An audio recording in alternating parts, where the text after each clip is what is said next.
এই ফিলিস্তিনের মসজিদ এটা হলো এক সময়ের কিবলা।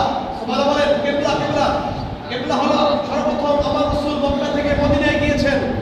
মদিনায় যাওয়ার পরে 16-17 মাস পর্যন্ত তিনি কাবাকে সামনে রেখে ফিলিস্তিনের মসজিদে আকসার দিকে ফিরে ফিরে আমার নবী কিবলা বানিয়ে নামাজ পড়েছিলেন। তাই ফিলিস্তিনের মসজিদ এটা মুসলমানের প্রথম কিবলা। এটা কি প্রথম কিবলা? আল্লাহর হাবিব সাল্লাল্লাহু আলাইহি ওয়াসাল্লাম এরপরে চিন্তা করলেন, আল্লাহ আমার তো মনে চায় যে আমি ফিলিস্তিনের দিকে না, আমি কাবার দিকে ফিরে একটু নামাজ পড়ি। মনে মনে চিন্তা করেছে আমার রাসূল সেই মনে মনে যেই মুহূর্তে নিয়ত করেছিল ওই নামাজ যোহর অথবা আসর নামাজের মধ্যে আল্লাহ পাক রাসূলকে বলছেন, ফাওয়াল্লি ওয়াজহাকা শাতরাল মসজিদিল হারাম।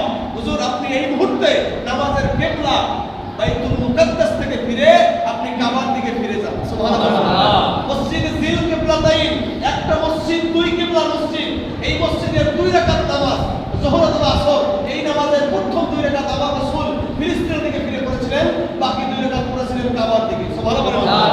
সুতরাং ফিলিস্তিনের মসজিদ এটা মুসলমানের কিবলা, এটা সম্মানিত জায়গা যেদিকে ফেলে আপনি জানেন কাবার দিকে ফিরে কিবলার দিকে ফিরে থু থু ফেলানো মাকরুহ তাহরিমি। কিবলার দিকে ফিরে পা দিয়ে বসা এটা মাকরুহ তাহরিমি, বারবার করলে হারাম হয়। আপনি যদি ইচ্ছা করে অথবা অনিচ্ছায় যদি কাজটা করে ফেলেন আপনাকে তওবা করতে হবে। পবিত্র পশ্চিম দিকে কাবার দিকে অথবা কিবলার দিকে ফিরে থু থু ফেলানো পা দেওয়া মুসলমানের জন্য জায়েজ নাই।